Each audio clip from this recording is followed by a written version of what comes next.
दोस्तों फिर से हमारे एक वीडियो में आपका स्वागत है। राधे राधे। हमारे सत्संग चैनल में आपका स्वागत है। दोस्तों बात उस ज़माने की है कि किसी राज्य में एक राजा था और उस राजे की अभी शादी नहीं हुई थी। शादी उस राजा की क्यों नहीं हुई थी? क्योंकि वो राजा सोचता था कि मुझे जो पत्नी मिले तो वो बहुत सुंदर मिले कि उसे चांद देखे तो वो भी शर्मा जाए, और वो गुणवान मिले, समझदार मिले। तो उसे कोई भी पत्नी ऐसी नहीं दिखी। मंत्रियों से बोलता राजा कि जाकर के घूमो और देखो, अगर मेरे लायक कोई लड़की मिले तो महारानी बनाने लायक, तो उसे मुझे सूचना दो। मंत्री उस महारानी की तलाश में घूमते रहे, लेकिन कोई महारानी राजा के लायक नहीं मिली। तो एक मंत्री ने राजा साहब से कहा कि राजा साहब, आप स्वयं भेष बना करके जाइए एक गरीब का, और आप स्वयं पता लगाइए, शायद आपके पता लगाने से आपके लायक महारानी कोई मिल जाए। राजा को उस मंत्री की बात बहुत अच्छी लगी। जब उस मंत्री की बात बहुत अच्छी लगी तो राजा साहब अपना भेष बना करके चल दिए किसी गांव में। गांव से बाहर निकले तो एक किसान उसे मिला राजा को, और राजा साहब किसान से बोलते हैं कि अरे भाई साहब, आप कहाँ जा रहे हो? आओ मेरे साथ बैठ जाओ तो आपको ज़्यादा दूर नहीं लगेगा, क्योंकि हम दो लोग हो जाएंगे तो रास्ता दूर नहीं होगा। तो वो किसान बोलता है कि ये कैसा आदमी है, अपना स्वयं पैदल जा रहा है और कह रहा है कि मेरे साथ बैठ जाओ। तो वो किसान सोचने लगा कि ठीक है, हाँ ये बात तुम्हारी सही है, चलो हम चल रहे हैं दोनों लोग साथ में। चलते चलते काफ़ी दूर पहुंच गए और एक खेत मिला, गेहूं का खेत। उसकी फसल कट गई थी। तो वो राजा साहब बोलता है कि ये देखो खेत की फसल कितनी अच्छी है। तो वो किसान बोलने लगा कि अरे ये खेत की फसल तो कटी हुई है और तुम कह रहे हो कि इसकी फसल कितनी अच्छी है, ये सारी फसल तो कट गई है। तो फिर कोई बात नहीं, फिर चलते रहे और जाते जाते एक अर्थी जा रही थी। तो राजा साहब ने उस आदमी से बोला कि ये देखो डोली जा रही है और इसमें कितने अच्छे व्यक्ति जा रहे हैं। तो किसान सोचा कि अरे ये पागल आगल है क्या? किसान ने राजा साहब से बोला कि तुम पागल आगल हो क्या?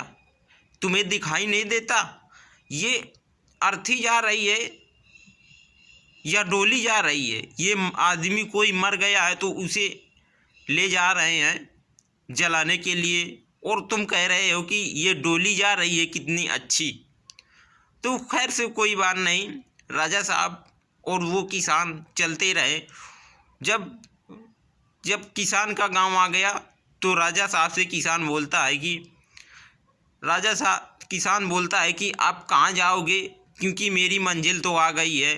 तो राजा साहब उस किसान से बोलते हैं कि अभी मुझे बहुत दूर चलना है, अभी मुझे बहुत दूर जाना है, अभी मेरी मंजिल नहीं आई है और रात भी होने वाली है। तो वो किसान बोलता है कि आप ऐसा कीजिए कि रात भर के लिए मेरे घर में ठहर जाइए, क्योंकि रात भर की ही तो बात है और आपको काफ़ी दूर पड़ेगा और मंजिल भी नहीं मिलेगी, रात भी हो रही है। तो राजा साहब को उस किसान की बात अच्छी लगी और रात भर के लिए किसान के यहाँ गया। जब गया तो दरवाज़ा खटखटाया किसान ने, तो उसकी पत्नी किसान की दरवाज़ा खोलती है, और दरवाज़ा खोलती है जब तो देखती है कि एक अनजान व्यक्ति मेरे पति के साथ में है। तो उसका सम्मान करती है और अंदर बुला लेती है। किसान का घर तो छोटा था, लेकिन बहुत ही सुंदर घर था और सफाईदार था। हर एक व्यक्ति बहुत अच्छे थे। किसान से बोला राजा साहब कि तुम्हारे घर में कितने सदस्य हैं और कौन कौन रहता है? तो किसान बोला कि मेरे घर में मैं रहता हूँ और मेरी पत्नी और मेरी एक बेटी है। तभी बगल का एक कमरा था और उसी कमरा से उसकी किसान की लड़की निकली और राजा साहब से नमस्कार करती है। तो राजा साहब भी नमस्कार करते हैं और वो लड़की इतनी सुंदर थी कि राजा को पसंद आ गई थी। तो राजा साहब जब शाम को खाना खाया तो वो राजा साहब गए। राजा साहब ने शाम को खाना खाया तो राजा साहब बोल रहे थे कि मैं बाहर जा रहा हूँ थोड़ा टहलने के लिए, क्योंकि मैं जब भोजन करता हूँ तो मुझे आदत बनी है घूमने के लिए, थोड़ी देर में अभी आता हूँ। किसान बोला कि ठीक है जाओ। तो राजा साहब गए घूमने के लिए, लेकिन वो घूमने नहीं गए, वो दरवाजे के पास खड़े ही थे। तभी किसान की पत्नी बोलती है कि ये कौन है? तो किसान बोलता है कि ये कोई व्यक्ति है, मुझे रास्ते में मिला था और ये अजीब अजीब बातें कर रहा है। ये कह रहा है मुझे रास्ते में एक खेत मिला था तो उस खेत की फसल कट गई थी, लेकिन ये आदमी बोल रहा था कि इस खेत की फसल कितनी सुंदर है। तो वो राजा साहब की वो उस किसान की लड़की बोलती है कि पिताजी, उस खेत में फसल कट गई थी, लेकिन उस खेत की फसल इतनी अच्छी होगी कि लोग उसे कहते होंगे कि अभी जैसे कटी ही नहीं हो, इतनी अच्छी फसल है। तो किसान बोला कि ठीक है ये भी बात हो सकती है, लेकिन उसने एक अर्थी को जाते हुए देखा और उसने बोला कि ये डोली कितनी सुंदर जा रही है। तो उसकी बच्ची बोली किसान की कि पिताजी, जब कोई नेक आदमी होता है, शरीफ और ईमानदार, तो उसकी जब मृत्यु हो जाती है तो लोग उसे कहते हैं कि ये मरा नहीं है, ये तो जिंदा है, क्योंकि इसने तो अपना नाम जिंदगी में बहुत कमाया है। तो वो तो स्वर्ग ही गया, लेकिन उसने अपना नाम कमा लिया। तो किसान सोचता है ठीक है ये भी बात सही है, लेकिन मैं जब आ रहा था गांव से तो इस व्यक्ति ने बोला कि आओ मेरे साथ बैठ जाओ, लेकिन वो व्यक्ति पैदल था और मैं भी पैदल था, तो लेकिन वो क्यों बोल रहा था कि मेरे साथ बैठ जाओ? तो किसान की बच्ची बोलती है कि पिताजी, जब कोई आदमी दूर जाता है तो उसे एक व्यक्ति और मिल जाता है तो बातचीत करने में उसका सफ़र समझ में नहीं आता है, तो इसीलिए वो बोल रहा होगा और वो काफ़ी दिमाग लगाया होगा। तो किसान बोला कि ठीक है बच्ची, ये भी बात आपकी सही है। तभी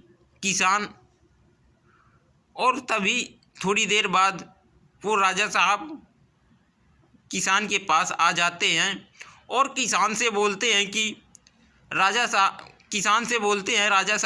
कि किसान, मैं इसी नगर का, बगल वाले नगर का राजा हूँ और मैं तुम्हारे घर में भेष बना करके आया था और मुझे आपकी लड़की पसंद आई और मैं शादी करना चाहता हूँ। किसान बहुत खुश हो गया क्योंकि उसकी बच्ची महारानी बन जाएगी। किसान खुश हो गया और राजा साहब अपने झोला से निकाल के 100 अशर्फियाँ दिया किसान को और बोला कि लो शादी की तैयारियां करो और फलाने तारीख को हमारी शादी है। तो किसान बहुत खुश हो गया और वो सोचने लगा कि अब तो मेरी लड़की महारानी बनेगी, अब ये मेरे लिए बहुत खुशी की बात है। और किसान अपने बच्ची की शादी की तैयारी करने लगा। उधर राजा साहब के यहाँ भी शादी की तैयारी होने लगी और दोनों लोगों की शादी हो गई और वो दोनों लोग हंस खेल करके रहने लगे, बहुत ही खुश हो गए और अपना जीवन अच्छी तरह से व्यतीत करने लगे, बहुत खुश रहने लगे।